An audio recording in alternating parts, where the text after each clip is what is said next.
dan juga dekan. Dari situ akhirnya kita memilih untuk menyebarkan informasi ini ke teman-teman publik, pun akhirnya menimbulkan gejolak secara nasional ya. BEM-BEM di luar UNAR itu saling bersolidaritas, kemudian media pers ini juga bersolidaritas, kemudian sangat banyak lembaga yang bersolidaritas untuk mengisi atas pembukuannya seperti itu. Akhirnya ini menjadi isu nasional yang seolah-olah ini gunung es. Awalnya memang cuma sebatas pembukuan yang fisik, ternyata persoalan lain itu sudah terakumulasi sebelumnya di bawah-bawah, yang misalnya yang tadi disampaikan Mbak Elsa, ada pencopotan Prof. Bus yang waktu itu menyampaikan opininya di depan publik, kemudian ada penjagalan nobar apa mbak tadi itu tes oligarki, kemudian banyak sebetulnya nggak cuma itu yang akhirnya nggak termasuk di dalam penyebutannya Mbak Elsa tadi, sangat-sangat banyak proses pembukuan akademik. Pun sebelumnya kalau di sisi UNER sendiri ya, pembukuan itu bukan pertama kali terjadi di dalam fisik, tapi di hima-hima sebelumnya itu juga seringkali ada pembekuan. Seingat saya nggak ada satu hima pun yang nggak pernah dibekukan. Artinya dari 7 prodi yang ada di fisik, 7-7-nya itu pernah dibekukan himanya karena persoalan, nah ya macam-macam lah, ada yang persoalan prospek lah atau apa masalah seperti itu. Cuman memang banyaknya urusan ospek ya akhirnya dibekukan. Kurang lebihnya seperti itu teman-teman kronologinya, dan sebetulnya pasca kita mediasi ya dengan Prof. Bagong dan juga jajaran dekanat lainnya, yang terjadi itu ramai lah di media sosial, termasuk di media sosial kami, media sosial dan fisik, terus media sosial pribadi saya, media sosial pribadi teman-teman. Itu eh, jadi apa? Jadi samsaknya orang-orang yang nggak suka kayak gitu. Pun kita lihat di Instagramnya YLBHI Surabaya, sama ya komen-komennya kayaknya lebih banyak komennya daripada like-nya kayak gitu. Dan itu udah terjadi di kita beberapa kali sih sebetulnya, apalagi di media sosial saya itu udah habis semua dihajar sama buzzer, cuman ya udahlah. Nah tapi yang berhasil kita petakan ya, ternyata nggak cuma buzzer yang komentar, ada juga kita menyebutnya orang-orang bego aja lah ya. Orang-orang bego itu juga ikut komentar, yang ada yang nggak substantif, ada yang menyampaikan pendapatnya juga, cuman akhirnya ini kesannya subjektif juga, dan masih banyak tipikal komentar lainnya yang berusaha untuk merespon dari pembekuan balistik sendiri. Nah, tapi yang jadi eh, persoalan serius ya saya rasa soal adanya pendengung-pendengung ini. Mereka ini sangat-sangat overin ya kalau saya bilang, sangat-sangat mengganggu dan sangat banyak jumlahnya, masif kayak gitu. Nah, tapi persoalannya itu mereka sudah tidak lagi pada argumen lawan argumen, opini lawan opini enggak, tapi mereka itu justru mulai berkembang persoalan misalnya fisik atau bentuk diskriminasi lainnya lah kepada tokoh-tokoh gerakan. Dan kalau yang saya lihat ini nggak cuma terjadi pada saya kayak gitu. Kemarin saya ketemu Mbak Bibip, Bivitri Susanti, beliau menceritakan kalau sama sebetulnya Mbak Bibip dari 2022 malah itu sudah dapat serangan cyber, serangan digital yang masif juga. Bahkan lebih parah daripada saya, Mbak Bibip itu WhatsApp-nya dihack, Instagram-nya dihack gitu. Beruntungnya kemarin ini nggak sampai terjadi ke teman-teman dari fisik seperti itu. Jadi ancamannya itu memang sekarang cenderung di dunia digital ya, karena jejak digital kita itu sangat mudah dilacak, dan informasi-informasi tentang kita itu jauh lebih mudah didapatkan di dunia digital daripada harus misalnya nguntitin kemana-mana kita pergi, atau misalnya ancaman-ancaman dalam bentuk lain seperti itu. Saya rasa itu tidak terjadi sih pada saya, umumnya tidak terjadi pada saya dan teman-teman juga. Nah, kemudian kalau di sini ya tantangannya tentu saja mental dan psikologis sih kepada semua teman-teman yang mau bergerak gitu ya. Karena Yaitu tadi musuh kita ini ternyata sudah terkooptasi loh sama tangan-tangan tidak terlihat kalau saya menyebutnya. Kenapa? Karena ada gerakan sedikit aja itu sudah langsung gerak dan masif mereka. Narasinya udah dibawa ngalor ngidul dan menjauh dari pembahasan kita yang seharusnya. Dan untuk melawannya, menurut saya kita harus punya kondisi psikologis yang kuat dan support moral dari teman-teman supaya kita atau peer group kita lah setidaknya mereka harus tahu dulu apa yang kita lakukan dan setidaknya kita dapat support daripada mereka seperti itu. Kemudian tantangan lainnya adalah gimana kita menyusun gerakan kita ini lebih sistematis karena musuh kita itu sudah bertransformasi. Kalau dulu mungkin struktur kita hanya sekedar struktur kuasa ya, tapi ternyata kalau sekarang ini musuhnya sangat-sangat banyak, yang dilawan itu banyak. Ada kelompok yang memang pendukung atau misalnya relawan dari eh, tokoh utama yang kita kritik gitu ya. Kemudian yang kedua misalnya musuh kita adalah para pendengung yang dibayar gitu, transaksional. Kemudian musuh kita lainnya adalah lingkungan yang tidak mau melakukan suatu gerakan apa. Artinya semua itu harus dikonsolidasikan dulu kalau misalnya memang kita mau melakukan gerakan ini yang memang jadi agak panjang lagi ya prosesnya. Orang kita ini niatnya mau bergerak tapi malah diribetkan dengan hal-hal yang sebetulnya eh, baru untuk gerakan kita. Nah, kemudian yang ingin saya sampaikan lagi sebetulnya mungkin teman-teman kemarin membaca statementnya Prof. Nasib di salah satu media pers, saya lupa medianya apa, yang bilang kalau silahkan saja teman-teman mahasiswa atau teman-teman sivitas akademik itu menyampaikan kritiknya, tapi jangan atas namakan instansi, atas namakan diri sendiri seperti itu. Nah ini saya rasa selaras dengan yang peristiwa pencopotan dekan FK itu ya, Prof. Bus, kan juga begitu, opini yang mengatasnamakan lembaga seperti itu. Karena beliaunya dosen, Prof. Bus ini dosen dan dekan kan seperti itu.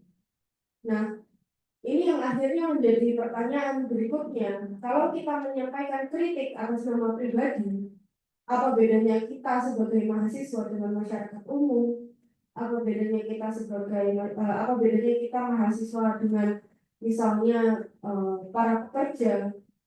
Kan seharusnya institusi itu kan melindungi ya, melindungi sesuatu yang dikerjakan oleh mahasiswanya. Mereka jadi payung. Lembaga kampus kita ini menjadi payung apa yang dilakukan oleh mahasiswanya. Tapi kenapa ini menjadi kontradiktif dengan pernyataan Prof. Nasir? Itu yang sebetulnya yang saya resahkan ya dengan statementnya Prof. Nasir. Mahasiswa boleh mengkritik tapi atas nama pribadi. Nah, nanti semisal ada sesuatu hal yang menimpa kita dalam artian misalnya kita dia bilang misalnya dikriminalisasi, apakah ini artinya kampus akan lepas tangan dengan peristiwa tersebut? Jadi saya ingin menyelesaikan pembahasan penyampaian saya dengan satu pertanyaan. Apakah kalau akhirnya kita menyampaikan kritik atas nama pribadi dan sesuatu terjadi pada kita, itu kampus akan lepas tangan dengan ini? Mungkin itu Mbak Elsa dan teman-teman. Terima kasih sebagai pengantar itu tadi ya. Terima kasih. Ya, terima kasih banyak Tufa atas pemaparannya. Sebetulnya apa yang disampaikan oleh Tufa ini itu juga bisa jadi apa ya refleksi kita bersama teman-teman. Apalagi yang hadir di sini kan juga banyak dari teman-teman mahasiswa. Tadi pun sebetulnya ya Tufa, aku sempat menanyakan juga ke kawan-kawan yang di sini, pernah nggak menemui sebuah fenomena kebebasan atau terkait dengan pelanggaran kebebasan akademik di kampus gitu. Teman-teman di sini merasa memang belum ini ya belum mengetahui ya gitu atau jangan-jangan sebetulnya ada mungkin memang teman-teman belum tahu atau mungkin belum mengalami seperti itu. Nah sebetulnya ini nanti juga akan menyambung gitu dengan poin yang akan disampaikan oleh Pak Satria gitu. Jadi soal persoalan kebebasan dalam menyampaikan pendapat dan ekspresi ya gitu di lingkup kampus gitu. Yang menarik adalah statement dari Prof. Nasi yang kemudian mengatakan jangan mengatasnamakan lembaga gitu. Nah ini kan akhirnya kan menjadi timbul sebuah pertanyaan ya gitu. Kemudian bagaimana kemudian mahasiswa yang itu dia bagian dari sivitas akademika gitu, itu dia mendapatkan jaminan perlindungan dari kampus seperti itu. Nah, atau jangan-jangan sebetulnya eh, kebebasan akademik itu dia secara definisi itu juga sebetulnya membatasi hal-hal tertentu gitu. Karena kan ini ya bahwa terkait dengan kebebasan akademik itu dia apakah hanya menjalankan fungsinya dalam ranah perguruan tinggi saja gitu, dalam artian misal publikasi, penelitian, pengabdian masyarakat itu saja, atau justru sebetulnya kebebasan akademik itu dia juga melindungi gitu kan, kebebasan yang sifatnya memang terbuka gitu, dalam artian misal nih teman-teman mahasiswa gitu kemudian dia melakukan unjuk rasa gitu ya, mengkritisi kebijakan dari negara gitu, atau mungkin isu-isu politik nasional hari ini gitu. Nah, apakah sebetulnya itu seharusnya dilindungi dalam konteks kebebasan akademik seperti itu? Dan hal yang kedua yang menjadi penting adalah eh, ancaman atau intimidasi atau serangan digital yang dialami oleh Tufa dan teman-teman fisik lainnya itu juga sebagai apa ya, seakan itu jadi ancaman bagi kita untuk kemudian bebas dalam menyampaikan pendapat dan kritik kita gitu terhadap sesuatu kebijakan yang sebetulnya itu tidak bijak gitu, atau mungkin nir keadapan ya seperti itu. Nah, mungkin langsung saja Pak Satria bisa kemudian mengelaborasikan gitu dari apa yang disampaikan oleh Tufa tadi gitu dengan beberapa hal yang mungkin perlu dipoin oleh Pak Satria. Untuk Pak Satria, saya persilakan Pak. Eh, apa suara saya kedengaran jelas? Iya, Halo, kedengaran jelas Pak Satria. alhamdulillah. Terima kasih Mbak Elsa, Mbak Tufa, teman-teman LBH, ASI, dan semuanya yang hadir secara online dan juga offline. Assalamualaikum warahmatullahi wabarakatuh. Selamat sore semuanya. Semoga dalam keadaan sehat selalu. Ya, yang pertama tentu saya ingin mengucapkan tetap semangat kepada Mbak Tufa dan teman-teman BEM Visip UNER karena di tengah situasi yang amat memprihatinkan ini, teman-teman masih berupaya dengan sekuat tenaga untuk setidaknya memberi pengingat kepada publik ya bahwa kebebasan akademik sebenarnya bukan kebebasan yang taken for granted ya atau kebebasan yang diberi cuma-cuma, tetapi dia harus diperjuangkan seperti itu, diperjuangkan dan harus dibentengi. Yang kedua, problem yang terjadi di UNER sebenarnya bukan peristiwa yang mengejutkan sebenarnya karena seperti yang tadi disampaikan oleh Mbak Tufa sebelumnya ada Probus dan mungkin ada kasus-kasus lain serupa di kemudian hari. Saya boleh diizinkan untuk share screen kan?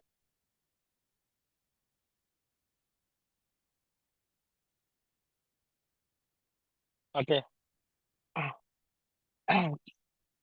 Jadi eh, ini judulnya sama seperti yang diharapkan oleh teman-teman ya, kampus dan perangai representativitas. Bagaimana posisi kebebasan akademik ya. Jadi beberapa bulan yang lalu kami ya kita bersama dengan teman-teman LBH ya menemani Probus ya yang dalam eh, faktanya dia yang bersangkutan kemudian diberhentikan ya sebagai dekan FK UNER karena eh, keterangannya di pers ya tentang dokter asing ya, atau omnibus law kesehatan. Tentu peristiwa ini menjadi sangat memprihatinkan ya, mengingat Prof. Bush sendiri menyampaikannya dalam rangka scientific paradigm ya, atau cara pandang saintifik, yang itu sebenarnya tidak boleh kemudian dikekang.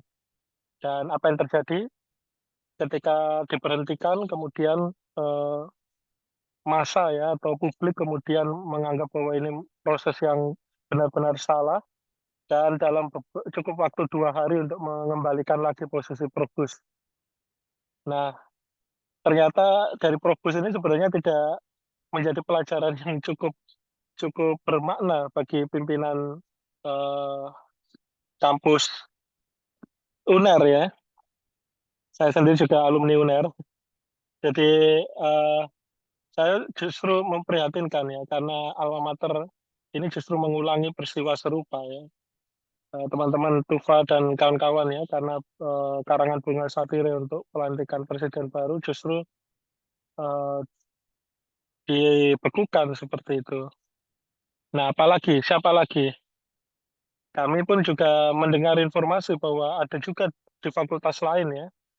Kemudian upaya untuk mendisiplinkan kita bisa sebut ini. Walaupun sekali lagi ini butuh banyak data ya tentang eh, suatu pusat studi yang menghasilkan studi tentang isu tambang ya studinya kemudian di take down dan personalianya diberhentikan di kampus yang sama.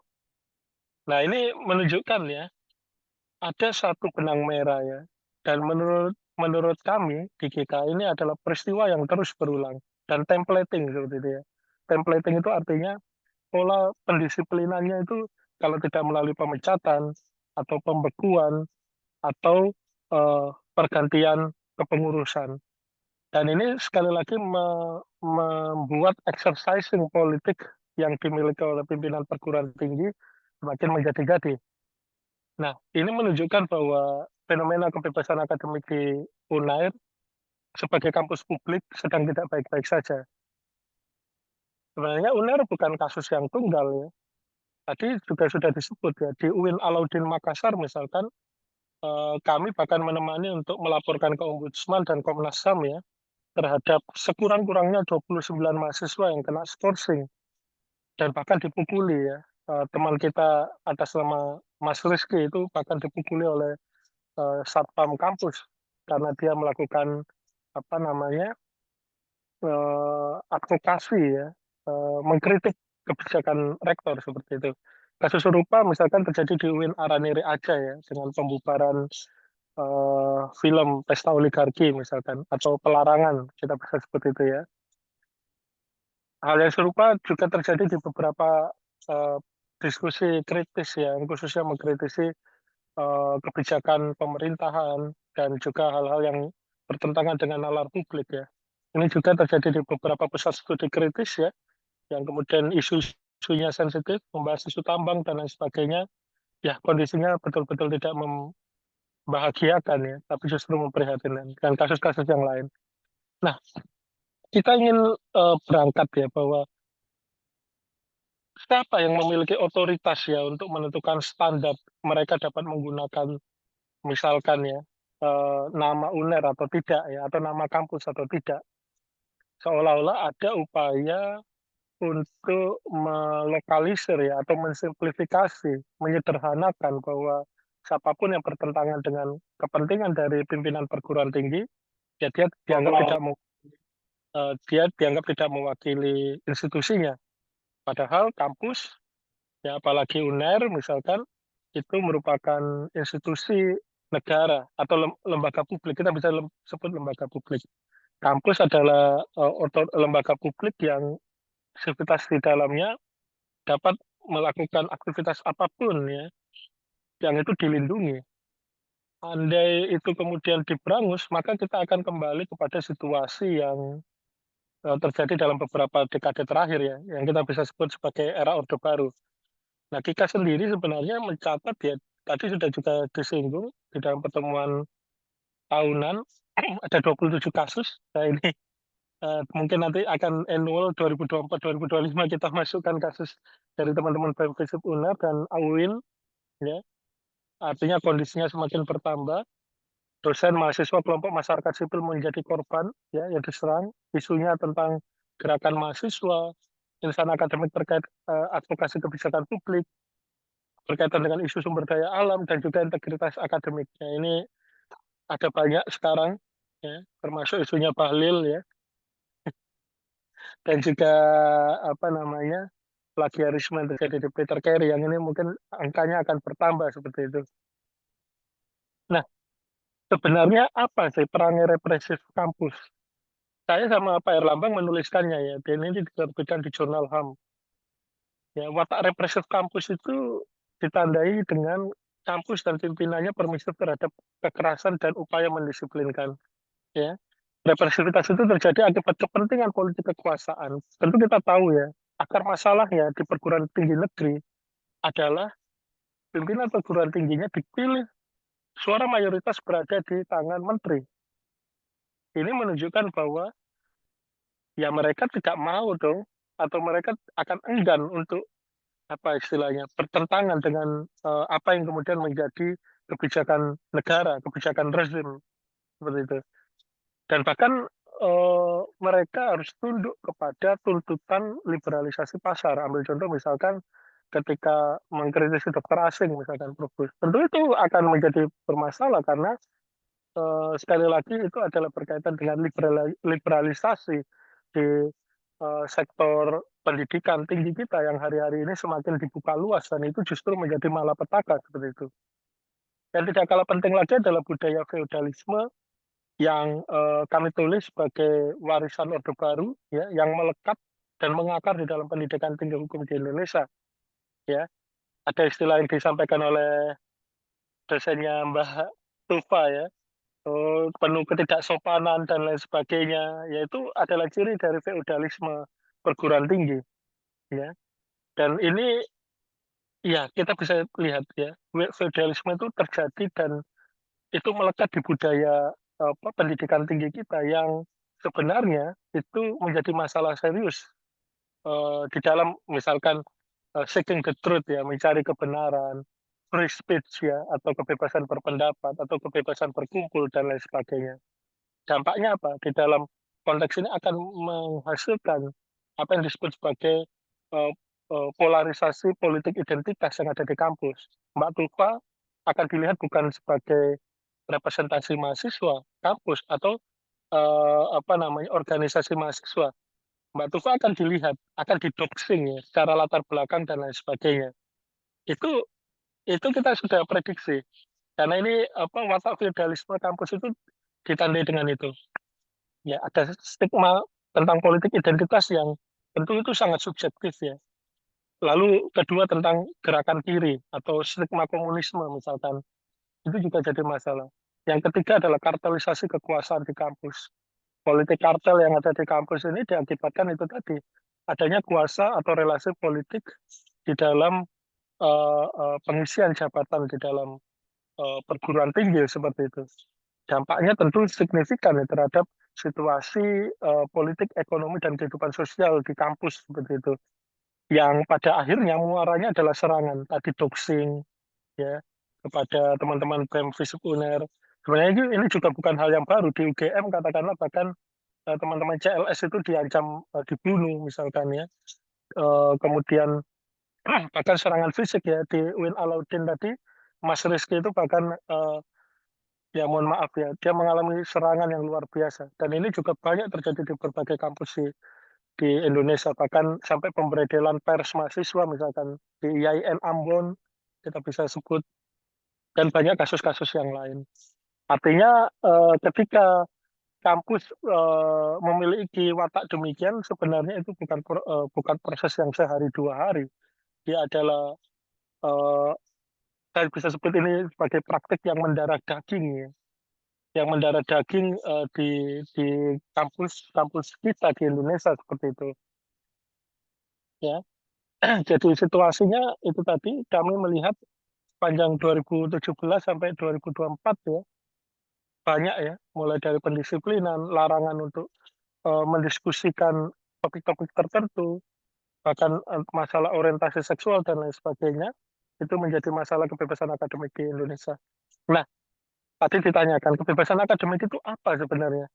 Jadi kebebasan akademik itu adalah hak yang melekat ya bagi insan akademik ya sebagai satu bagian dari kebebasan berekspresi yang Indonesia, yang kita semua tahu dia nempel di pasal 19 Covenant Sipol, di mana Indonesia telah meratifikasinya di dalam Undang-Undang Nomor 12 Tahun 2005 dan melekat sebagai hak atas pendidikan, ya, di mana insan akademik itu bebas untuk menemukan kebenaran, bebas berekspresi, bebas berpendapat, kemerdekaan individu, ya, dan termasuk bebas dari sanksi hukum yang itu melekat sebagai right to education atau kebebasan atau hak atas pendidikan seperti itu. Ya, kalau mau mendetailkan kebebasan akademik ini telah apa namanya diturunkan ya di dalam prinsip Surabaya terhadap kebebasan akademik, yang mana eh, di poin 4 dan 5 ya secara singkat saya jelaskan karena ini tidak ada di paparan saya, bahwa insan akademik tidak boleh didisiplinkan ya dalam rangka mengembangkan keilmuan, di dalam rangka apa namanya metode pengajaran dan termasuk mengekspresikan diri dalam kritik-kritik yang dilakukannya, ya. Jadi sepanjang ya kritik itu ditujukan untuk kemanusiaan, ya, atau kerja-kerja akademik itu ditujukan kepada kemanusiaan dan kejujuran, maka kebebasan akademik itu harus dilindungi. Itu eh, Surabaya Principles yang itu digagas di UNER, Mbak Mbak Tufa, Mbak Elsa dan teman-teman yang lain. Itu digagas di UNER ya, digagas HRLS pada 2017 bersama dengan sepaham dan akademisi lain di Indonesia. Yang kelima adalah otoritas ya, kebebasan akademik kelima, otoritas publik harus menghormati prinsip-prinsip kebebasan akademik itu kepada insan atau sivitas akademika. Ya, prinsip Surabaya terhadap kebebasan akademik itu telah diadopsi oleh Komnas HAM di dalam standar norma dan pengaturan tentang kebebasan berekspresi. Nah ini ya, ini tadi prinsip Surabaya terhadap kebebasan akademik di konstitusi juga juga sudah ada. Tapi yang tentu kita tahu antara Dasein dan Dasolen ya, antara secara normatif dia ada dasarnya. Jadi kebebasan akademik itu bukan suatu hal yang tanpa dasar, baik dalam prinsip hukum hak asasi manusia hingga prinsipnya yang mendasar tentang kebebasan akademik itu telah diatur rigid, tapi faktanya kasus-kasus seperti yang terjadi dengan BEM Visip UNER itu terus berlangsung dan ini menjadi suatu hal yang memprihatinkan seperti itu. Maka untuk menutup paparan saya hari ini, saya ingin memberi catatan bahwa kami di kita memberi catatan bahwa satu, perangai represivitas kampus dan watak feodalisme ya telah mendarah daging pada perguruan tinggi di Indonesia. Dampaknya amat serius kepada situasi kebebasan akademiknya. Kasus yang terjadi di UNER, UIN Alauddin, UIN Araniri, dan berbagai kampus di Indonesia menunjukkan kondisi kebebasan akademik yang masih sangat mengkhawatirkan. Nah, di sini tentu kita berharap ya, berharap pun juga sebenarnya sangat tipis kemungkinan kita memperjuangkan atau kita mengingatkan secara keras bahwa pimpinan perguruan tinggi, kampus dan fasilitasnya harus menahan diri dari upaya represif yang berpotensi mengekang kebebasan akademik ke depan. Dan tentu ini kita juga berharap kepada publik bahwa eh, ya apa yang dilakukan Mbak Tufa dan teman-teman BEM Visip UNER itu adalah upaya mengadvokasi diri agar ini menjadi pembelajaran publik agar kasus serupa ya, tidak terjadi kepada organisasi-organisasi kemahasiswaan lain di Indonesia kan seperti itu ya. Dan itu kita berharap adanya apa ya kondisi yang sama ya, tone yang sama dengan masyarakat sipil lainnya, khususnya dalam ruang digital seperti itu. Mungkin itu Mbak Elsa, Mbak Tufa, dan teman-teman yang hadir di offline. Saya mohon maaf jika ada kekurangan, kita bisa lanjutkan diskusi lebih dalam. Terima kasih. Dan kata selamat sore. Assalamualaikum warahmatullahi wabarakatuh.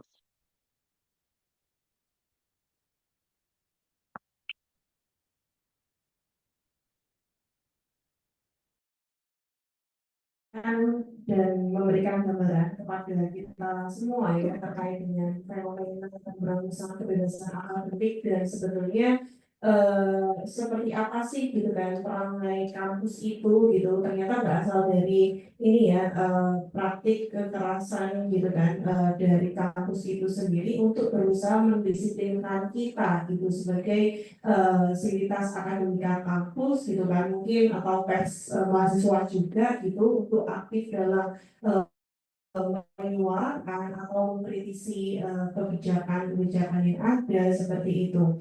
Dan terkait dengan watak feodal itu juga sudah mendarah daging gitu. Jadi kenapa sih sampai pimpinan kampus itu kemudian menyatakan sikap ya bahwa dalam kritik itu harus memperhatikan etika kampus dan lain sebagainya gitu. Itu ya bisa jadi pembacaan, jangan-jangan itu adalah salah satu cara untuk mengondisikan kita gitu, untuk mengontrol kebebasan kita gitu. Padahal pasalnya sendiri tadi sudah menegaskan ke kita semua teman-teman bahwa sebetulnya yang namanya kebebasan akademik ya pada prinsipnya itu adalah hak yang sifatnya itu sangat fundamental seperti itu, dan sebetulnya tidak bisa kemudian untuk didisiplinkan.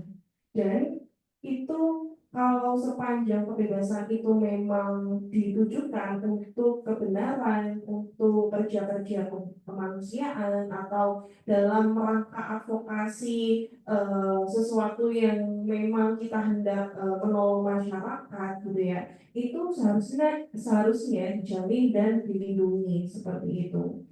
Nah, ke depan itu sebenarnya tantangan kita untuk membicarakan soal kebebasan akademik ini justru juga akan semakin besar gitu, sehingga diskusi-diskusi seperti ini seharusnya juga harus terus ini ya, terus didengungkan seperti itu.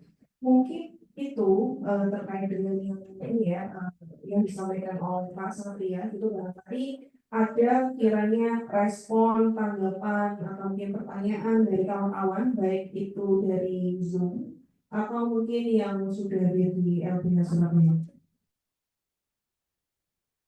Oke. Oke, selamat sore kawan-kawan.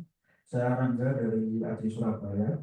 Tadi sudah menarik sekali dan sangat lengkap begitu penjelasan dari Tufa dan Pak Satria gitu ya.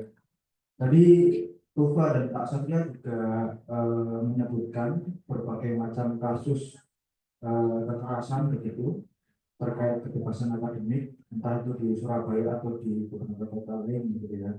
Dan apa namanya, kasus represi terbaru yang terjadi bulan lalu itu sempat menimpa LPN Civitas Unpar juga.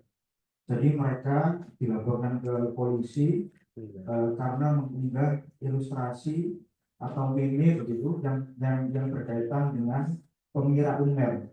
Jadi LPN Civitas ini dilaporkan ke polisi oleh Ketua KPUD Pemirsa Unmer. Itu kemarin mungkin Ika juga ikut membantu mengadvokasi begitu melalui Bu Dia Al-Udun dari Fakultas Hukum UB. Dan banyak juga akrobat yang dilakukan oleh kampus, misalkan seperti mendorong mahasiswanya atau mahasiswinya untuk terjerat pinjol begitu untuk membayar UKT, atau mungkin banyak juga kasus-kasus plagiarisme begitu yang dilakukan oleh akademisi di kampus. Dan dari banyak represi yang dilakukan oleh kampus kepada mahasiswa, dan kebanyakan itu salah satu alasannya adalah karena kritik itu harus disampaikan menggunakan tindakan-tindakan sopan santun dan etika gitu ya. Dan dalam beberapa waktu belakangan itu kita juga melihat banyak sekali fenomena di tengah kita, terutama dilakukan oleh pejabat atau pemerintah begitu, kejadian-kejadian yang mengkhianati amanah Undang-Undang Dasar 1945. Dan harusnya kampus itu menjadi semacam mercusuar begitu, menjadi semacam rujukan begitu di tengah berbagai macam keruhnya dinamika pemerintah dan perpolitikan yang ada di Indonesia. Dan menurut pandangan saya, walaupun tadi sudah dijelaskan oleh Pak Satria begitu dengan lengkap bahwa salah satu penyebabnya adalah adanya watak represif gitu ya, dan juga budaya feodal yang tumbuh di kampus begitu. Tapi mungkin ada juga salah satu faktornya yaitu eh, beberapa waktu belakangan itu tampaknya semakin banyak begitu akademisi yang silau kepada pemerintahan atau kekuasaan begitu ya, yang kemudian disebut sebagai akademisi kelas kambing. Jadi mereka ini berlomba-lomba mencari muka di hadapan pejabat gitu ya. Dan mungkin dari situlah kemudian mereka berupaya menjaga nama baik kampus agar bisa tampil secara cantik begitu atau anggun di hadapan pejabat atau pemerintah. Dan dari kasus-kasus yang terjadi belakangan itu agaknya tidak jauh-jauh dari semakin banyaknya akademisi kelas kambing yang ada di kampus-kampus kita gitu, ya, di Indonesia. Dan pertanyaannya adalah bagaimana Kika dan BEM Visip UNER melihat fenomena ini, serta kira-kira apa yang perlu dilakukan agar akademisi kelas kambing ini tidak semakin banyak ke depan. Mungkin itu. Terima kasih. Iya, respon yang sangat baik dan memang bagus ya dari Mas Rangga itu dari Aji Surabaya. Saya sangat sepakat ya, mungkin sebelum Pak Satria juga memberikan respon, Tufa juga memberikan respon gitu, bahwa pada intinya masalah represivitas di kampus itu memang sudah ini ya menjadi masalah yang struktural gitu. Dan sebetulnya kampus yang seharusnya dia adalah apa ya tadi diibaratkan seperti mercusuar gitu, atau yang harusnya mampu memproduksi orang-orang yang kemudian mampu memberikan kontribusi atau perubahan sosial yang positif gitu ya di masyarakat, atau menjawab sebetulnya apa sih yang menjadi kebutuhan di masyarakat hari ini. Tapi kampus hari ini tidak seperti itu gitu. Jadi kampus tidak kembali pada esensi dari kampus itu sendiri gitu untuk mencerdaskan kehidupan bangsa gitu. Jadi seharusnya kondisi politik kita hari ini gitu ya, yang mungkin sangat carut marut gitu, banyak sekali oligarki hari ini itu harusnya kampus punya peran yang mampu independen ya, yang mampu merdeka gitu, mampu mengatasi persoalan tersebut gitu.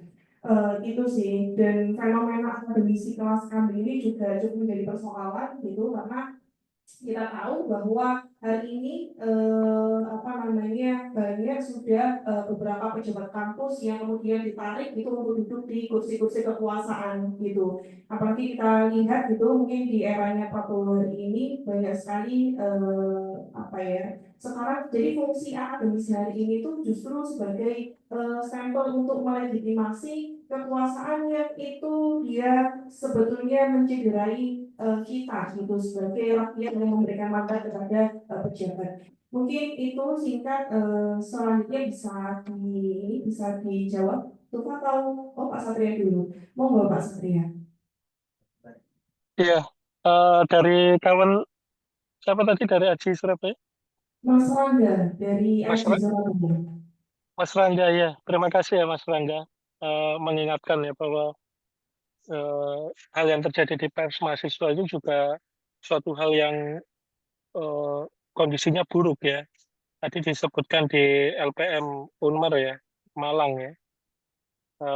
Yang kami amati juga banyak, termasuk di LPM Lintas, termasuk di LPM ya Lintas ya, YIN Ambon dan banyak LPM lainnya yang memberitakan tentang isu kekerasan seksual. Tidak hanya masalah apa pemerintahan ya, tapi hal-hal yang mungkin localized di internal kampus ya, yang itu juga menjadi dasar atau alasan untuk melakukan pemberangusan terhadap kebebasan akademik. Apalagi kemudian hal itu seolah distempel ya oleh istilahnya intelektual kelas kambing ya, bahasa yang diperkenalkan oleh Edward Said ya, dan di Indonesia banyak diucapkan oleh Romo Mangun ya, yang menunjukkan bahwa ya ada akademisi itu tidak semua ya kemudian apa namanya berpihak memiliki pijakan kepada kejujuran dan kemanusiaan. Maka kenapa tadi di prinsip kebebasan akademik keempat ya sepanjang dia bekerja untuk kemanusiaan kayak Tufa kan dan teman-teman BEM Visip UNER kan isunya adalah untuk memberi pengingat keras bahwa nilai kemanusiaan kebenaran ya, di dalam demokrasi ke depan itu harus dipertahankan. Itu Tetapi ketika akademisi melenceng dari koridor itu, maka ya itulah batasannya sebenarnya, eh, teman-teman ya, Mas Rangga dan kawan-kawan yang hadir secara online maupun offline. Artinya tidak semua akademisi, ambil contoh misalkan, ada akademisi yang satu kemudian melakukan kritik, di sisi lain dia menstempel misalkan dalam kasus yang terjadi di Wadas misalkan, atau yang terjadi di katakanlah di Kendeng ya, Kars Kendeng ya, itu bahkan kampus UGM itu demo oleh petani ya, karena akademisinya justru menjadi penstempel perusahaan yang kemudian melakukan pengerusakan alam. Nah ini contoh bahwa perangai intelektual kelas kambing ya, yang berada di kampus yang suportif terhadap upaya itu, dia lebih tunduk kepada eh, insting kekuasaan, itu yang justru semakin membahayakan dalam hal apa? Melindungi kebebasan akademik, atau tidak usah membahas kebebasan akademik misalkan, melindungi setidak-tidaknya mencari kebenaran yang substansial di dalam iklim akademik itu sendiri. Itu bermasalah, apalagi melindungi kebebasan akademik kan seperti itu dalam tingkatan yang lebih lanjut. Mungkin itu eh, Mbak Elsa, Mbak Tufa dan Mas Rangga tadi ya. Yang bisa ditambah Mbak Elsa. Mbak Tufa, silakan. Baik, terima kasih Pak Satria. Mungkin bisa dilanjutkan oleh Tuhan. Oke, berbicara soal akademisi kelas kambing ini sebetulnya menjadi salah satu perhatian saya juga belakangan ini. Kemarin saya habis diskusi dengan salah satu senior alumni fisik yang juga ngomong soal dosen tapi proyekan. Kemudian ada juga orientasi orang-orang kuliah ini sebetulnya ngapain sih, mau cari kerja atau gimana? Yang akhirnya ini berujung pada pembahasan integritas kampus sekarang itu sedang dipertaruhkan kalau berbicara soal uh, transaksional yang terjadi di dalam kampus, sehingga dosen-dosen ini akhirnya cenderung orientasinya adalah uang. Kebetulan ibu saya sendiri itu seorang guru ya, guru SD. Beliau itu pernah menyampaikan ke saya kalau ibu ini kerja bukan cari uang, tapi ibu ini kerja untuk memberi makan jiwanya ibu sebenarnya. Artinya integritasnya seorang guru, seorang akademisi itu bukan hanya tentang uang, tapi bagaimana menyalurkan ilmunya, menyalurkan pengetahuannya kepada orang-orang yang menjadi fakir ilmu ya, fakir ilmu seperti itu. Nah, kebetulan di sini banyak teman-teman mahasiswa ya, dari universitas mana ini? Saya pengen cek coba dulu ini Mbak Elsa, ngomongin soal integritas kampus ini, integritas akademik ini. Dari kampus mana semua ini teman-teman? PN, Untak, UTM, ada lagi? Oke. Ya. Aku tanya, teman-teman, kalian kuliah itu tujuannya mau ngapain sih? Nyari ilmu, yakin? Ada lagi? Ada lagi teman-teman selain mencari ilmu barangkali?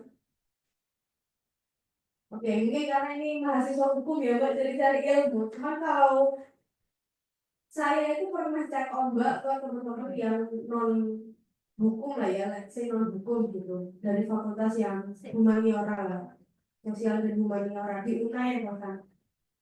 Mayoritas mereka itu ketika ditanyain, kamu kuliah apa sih? Jawabannya adalah biar gampang cari kerjanya. Otomatis di sini sudah ada kekeliruan kerangka berpikir. Kuliah supaya kerjanya itu mudah, cari kerjanya itu gampang dan punya hidup yang mapan setelah kuliah. Tapi kan kalau kita telah lebih dalam lagi, tujuan kita kuliah ini sebetulnya kampus ini harus mencetak akademisi, harus mencetak intelektual baru untuk meregenerasi orang-orang sebelumnya. Yang artinya orientasi mahasiswa untuk kuliah itu harus dievaluasi oleh kampus juga ya utamanya. Supaya tidak keliru, berkuliah adalah untuk menciptakan intelektual baru dan melengkapi research gap ya, kalau bisa bilang research gap yang terjadi sekarang, penelitian dan lain-lain, melakukan kerja-kerja pengabdian yang selanjutnya kalau trigger perguruan tinggi lah. Akhirnya ini bukan malah dievaluasi oleh kampus, tapi dosen-dosen itu justru sekarang juga fokusnya fokus proyekan. Pernah nggak sih teman-teman mengalami dosen yang kuliahnya tuh online aja, atau misalnya kuliahnya dimajukan 1 jam lebih awal atau dimundurkan lebih awal, jadi jadwal tuh ngikutin dosennya, lebih tepatnya ngikutin proyekan dosennya sih, seperti itu. Pernah nggak sih teman-teman merasakan itu? Karena ini menjadi keresahan baru sebetulnya. Dosen tuh tujuannya ngapain sih? Emang mau ngajar atau mengajar sambil proyekan, atau dosen ini justru hanya pekerjaan sampingan? Mungkin kita bisa lihat ya beberapa di kampus-kampus lain, dosen, nggak kampus lain deh, kita coba lihat rektor UI Ari Kunchoro yang juga jadi komisaris, tapi juga jadi rektor. Nah ini kan ada konflik of interest di sini ya. Gimana kalau dari tataran elit aja sudah seperti ini, gimana kondisi mahasiswanya? Ya nggak salah tuh mahasiswa kalau tujuannya berkuliah itu akhirnya untuk cari kerja yang mudah, karena orientasinya proyek, bukan orientasinya itu akhirnya mengembangkan keilmuan, mengembangkan kemampuan diri dan lain-lain seperti itu. Dan ini akhirnya masuk ke pembahasan akademik kelas kambing, akademisi kelas kambing seperti itu. Dosen kan proyekan cari muka kemana-mana untuk akhirnya bisa memenuhi standar hidupnya masing-masing sesuai dengan ekspektasi. Sejujurnya saya nggak bisa memberikan jawaban apa-apa soal persoalan ini, tapi ya inilah yang terjadi di kalangan kita teman-teman. Banyak mahasiswa yang akhirnya disorientasi ketika kuliah karena secara keilmuan, secara di kelas, secara akademik itu memang sudah keliru dari tatanan elitnya. Seperti itu, apalagi di mahasiswanya yang akhirnya aksesnya itu jadi lebih terbatas untuk mengakses keilmuan. Dan ini jadi degradasi pada kualitas mahasiswa kita ya di Surabaya seperti itu. Mungkin itu sih Mbak, selebihnya bisa dijawab oleh teman-teman mungkin atau Mas Mbak yang ada di sini yang lebih senior soal akademisi kelas kambing gitu ya. Cuma kalau menurut hemat saya ini yang memang sedang terjadi sekarang. Terima kasih.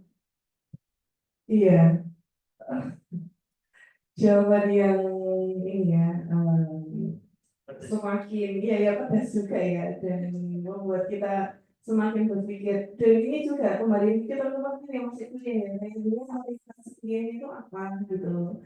Dan kan juga kita ngerti kebijakan nasional hari ini gitu kan juga memberikan apa ya, sebetulnya mengkonsolidasi atau mengondisikan kita gitu sebagai teman-teman mahasiswa gitu. Kemudian setelah kuliah gitu kan, itu kemudian ya udah kita hanya kerja dan kerja gitu. Itu kan juga kita bisa lihat dari program Merdeka Belajar itu gitu, yang sebetulnya juga ada banyak ya catatan kritis gitu. Mungkin saya buka satu pertanyaan lagi. Ya, silakan.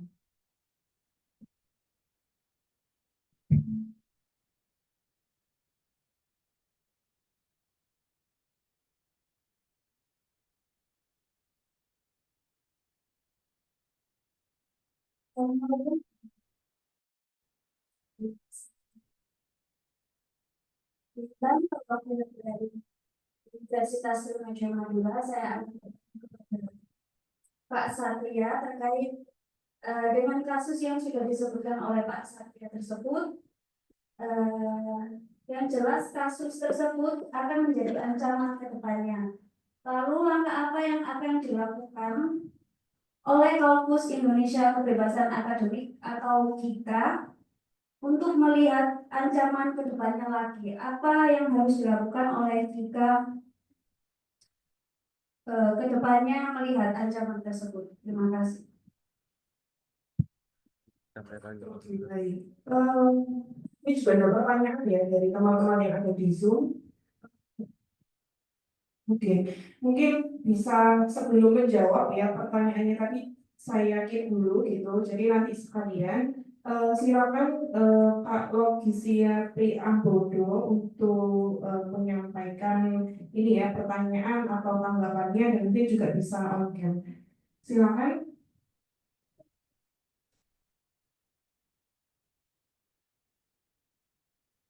Nggak ngerespon. Ya, halo Pak Logisia. Nggak ngerespon. Ya, nggak merespon ya. Oke, mungkin bisa langsung direspon aja. Tapi ada pertanyaan. Oh, ini sudah. Oh, tadi. Halo, Assalamualaikum. Oke, waalaikumsalam. Iya, Halo, ya, iya, suaranya terdengar di sini. oke. Assalamualaikum warahmatullahi wabarakatuh. Saya Logi Prabodo ya. Saya buruh yang kemarin sudah ikut hadir juga di beda film itu ya. Jadi saya bukan bertanya, tapi juga untuk memperjelaskan bahwasanya kalau teman-teman tadi kan bilang kalau kuliah itu cuma cari kerja ya, tidak cari rata-rata tidak cari ilmu ya sekarang kalau kalau saya bisa pastikan. Tetapi teman-teman sebetulnya lupa bahwasanya di dunia pekerjaan pun represivitas itu tetap ada. Nah, yang dibutuhkan di dalam teman-teman sedang saat ini yang sudah beruntung bisa berkuliah adalah mencari ilmu agar tidak terjadi pada dirinya tindakan represif tersebut. Nah, jadi juga teman-teman harus sadar bahwasanya represif tidak hanya di bangku sekolah, bangku kuliah, di meja kerja juga ada. Nah, di sini saya juga mau bertanya kepada teman-teman yang offline ya, dan Mas siapa tadi Mas atau Mas Satria ya. Apakah bisa Enggak. dari mahasiswa sendiri pure untuk memilih rektornya atau setidaknya tidak memilih ataupun tidak setuju lah kepada pemilihan rektor tersebut, karena saya lihat memang rektor ini kan balas budi kepada Nggak tahu aku. majikan-majikan yang memilih mereka sebagai rektor. Apakah kita bisa sebagai mahasiswa menolak, kasarannya menolak, oh rektor itu terlalu terlalu apa ya, terlalu jadi anjing penjaga pemerintah lah. Apakah bisa kita seperti itu? Itu saja dari saya. Kurang lebihnya mohon maaf. Wassalamualaikum warahmatullahi wabarakatuh. Oke, waalaikumsalam. Baik, ada dua pertanyaan yang sudah ditangkap, tapi juga ke semua pertanyaan itu disampaikan atau ditujukan.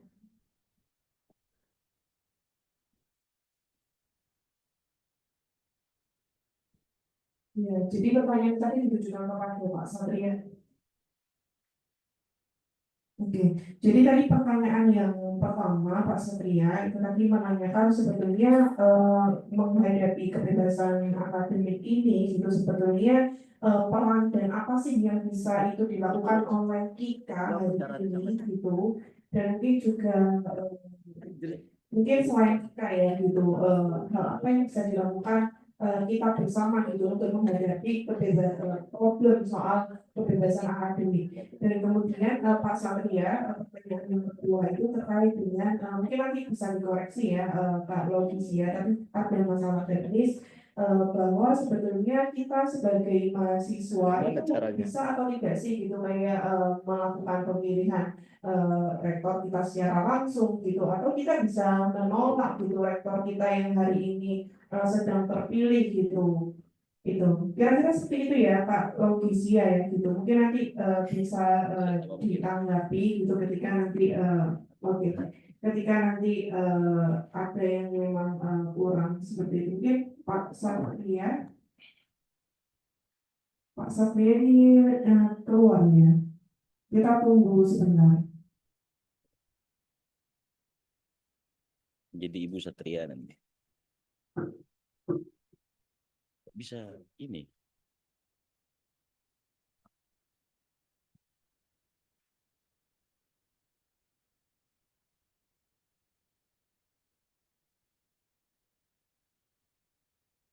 goreng-goreng kan. Mohon maaf, ditunggu dulu ya.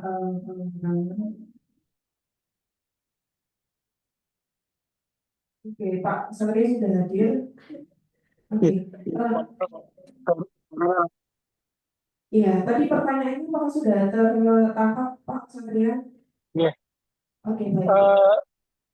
Yang pertama dari ini ya, Trunojoyo, Mbak. Siapa namanya? Mbak Intan. Pak Ajeng. Mbak Marta.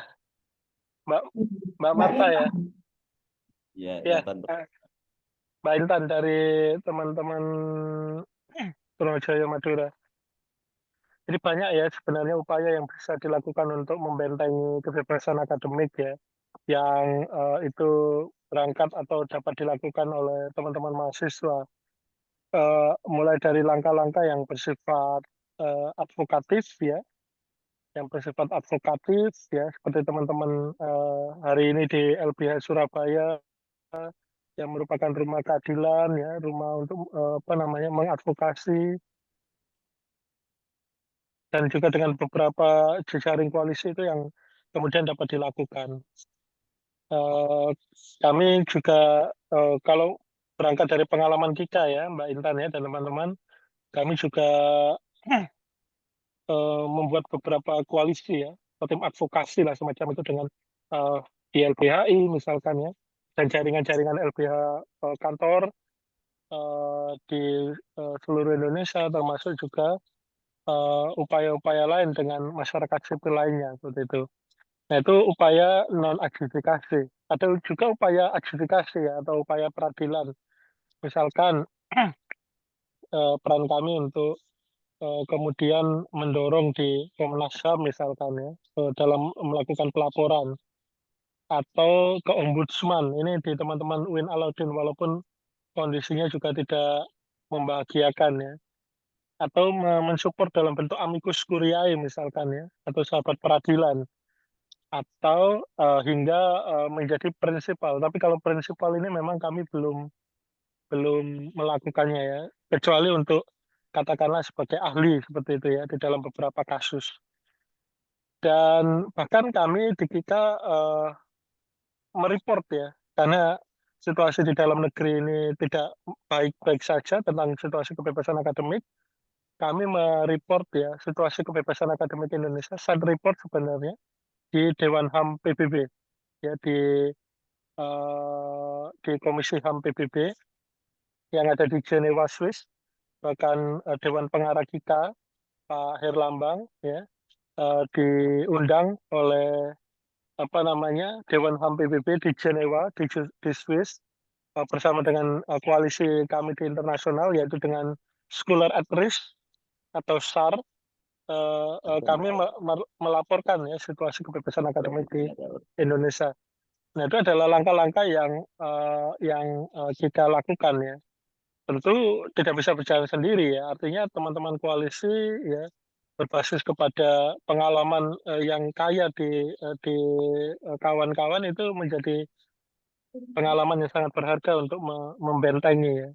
Karena membentengi kebebasan akademik itu adalah tanggung jawab semua ya. Bebannya kayaknya kalau Kika saja nggak sanggup gitu ya. Karena Kika sendiri ini sebenarnya organisasi yang bersifat voluntary ya, seperti itu. Nah itu satu. Yang kedua tadi dari Mas Priambudi ya, Logisia Priambodo, sorry, Mas Logisia Priambodo. Apakah mahasiswa punya porsi yang lebih untuk pemilihan rektor? Ya, ini sebenarnya kembali ke masing-masing statuta, yang dimana statuta kalau PTN ya itu disahkan di dalam Kita taruh sini. perpres gitu ya, atau selevel perpres seperti itu. Nah, dalam prakteknya mahasiswa itu punya hak untuk memilih rektor, tapi persentase sangat kecil. Ya, Presiden BEM universitas itu mungkin mewakili 1 suara saja atau 1% ya dari 99%. Jadi nggak terlalu signifikan di dalam konstelasi pemilihan pimpinan perguruan tingginya, atau bahkan eh, tidak dilibatkan seperti itu. Nah, tetapi fungsi-fungsi di luar formalisme pemilihan rektor itu adalah peran strategis yang dimiliki oleh mahasiswa ya. Artinya mahasiswa yang dapat menentukan ya posisi atau rektor yang diharapkan seperti itu dan mendorong tata kelola ya di dalam pemilihan rektor itu agar berlangsung dengan baik dan benar seperti itu. Nah, itu yang bisa mengawal adalah mahasiswa, yang bisa menyampaikan suara-suara kritisnya itu adalah mahasiswa dan itu harus diakomodir ya karena mahasiswa merupakan komponen yang L, sangat L, penting ya L. di dalam di dalam apa penyelenggaraan pendidikan tinggi itu sendiri sebenarnya seperti itu. Nah, jadi tidak berdasarkan persentase sebenarnya Mas Logisia ya, tapi lebih kepada peran-peran substantifnya yang sebenarnya kita harapkan ya, agar mahasiswa sekarang itu nggak apatis gitu ya, nggak apatis, nggak pasif ya untuk involve ya, terlibat aktif di dalam penentuan agar apa? Pimpinan perguruan tinggi yang dipilih itu memiliki keberpihakan yang kuat terhadap kebebasan akademik seperti itu. Itu ya Mbak Elsa. Ya, terima kasih dulu Pak Satria untuk mengintai dan juga Logisia Priambodo sudah menjawab ya tadi terkait dengan pertanyaan Anda.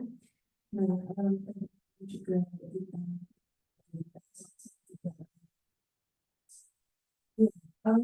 kita juga ada keterbatasan waktu ya, gitu waktu sudah sore gitu. Untuk diskusi hari ini itu sebetulnya sudah selesai gitu. Nah, namun sebenarnya kawan-kawan bahwa kegiatan kita seri diskusi terkait dengan kebebasan ini ya kampus dan persif ya, itu kita tidak hanya di minggu ini, tapi juga ada nanti setiap minggunya seperti itu. Namun untuk apa topik yang kemudian akan kita diskusikan bersama, itu nanti akan kita ini ya kita publikasikan seperti itu. Yang pasti isu-isunya tidak lepas gitu dari terkait dengan persoalan kebebasan akademik. Nah mungkin sebelum ditutup gitu ada hal yang memang ini ya penting untuk kemudian saya sampaikan teman-teman bahwa sebetulnya kebebasan akademik itu hal yang fundamental ya, dan kita ketika memang menemui sebuah kebijakan yang itu merugikan kita gitu atau mungkin kita melihat hal-hal yang itu kemudian ibaratnya menyimpang dengan jaminan perlindungan atau pemenuhan dari hak kebebasan akademik itu sendiri, sebetulnya jangan sampai kita menutup hak kita untuk menyampaikan keresahan itu atau kritik itu gitu. Dan sebetulnya soal kebebasan akademik ini itu juga selaras gitu ya dengan negara kita yang menjamin kebebasan dan artinya demokrasi seperti itu, karena kita tahu ya ini kita masuk ke dalam pimpinan yang baru dan kejadian yang dialami oleh Tufa dan kawan-kawan ini itu juga sebenarnya juga sebagian dari check ombak juga ya, bagaimana kemudian apa namanya pemimpin hari ini itu dia mampu menjamin terkait dengan kebebasan akademik khususnya di lingkup kampus gitu, karena yang namanya demokrasi rasa-rasanya hari ini semakin mengalami kemunduran gitu, tapi kita sebagai apa ya teman-teman yang mungkin masih ada di kampus, teman-teman akademisi gitu, teman-teman NGO, semuanya kita bersama-sama untuk terus mengawal terkait dengan isu-isu demokrasi dan juga hak asasi manusia. Mungkin itu yang bisa saya sampaikan secara singkat. Sebelumnya terima kasih banyak kepada Tufa gitu yang sudah hadir mengisi menyampaikan apa ya pandangannya dan kisah-kisahnya ya.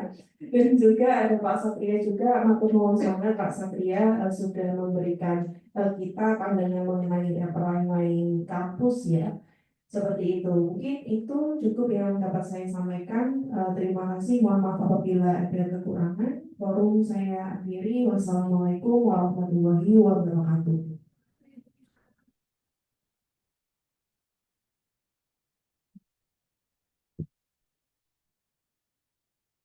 Terima kasih ya teman-teman, semangat selalu. Iya, terima kasih banyak Pak Satria. Semangat selalu dan sehat selalu. Saya izin pamit gitu. Siap Pak Satria. Jangan dulu.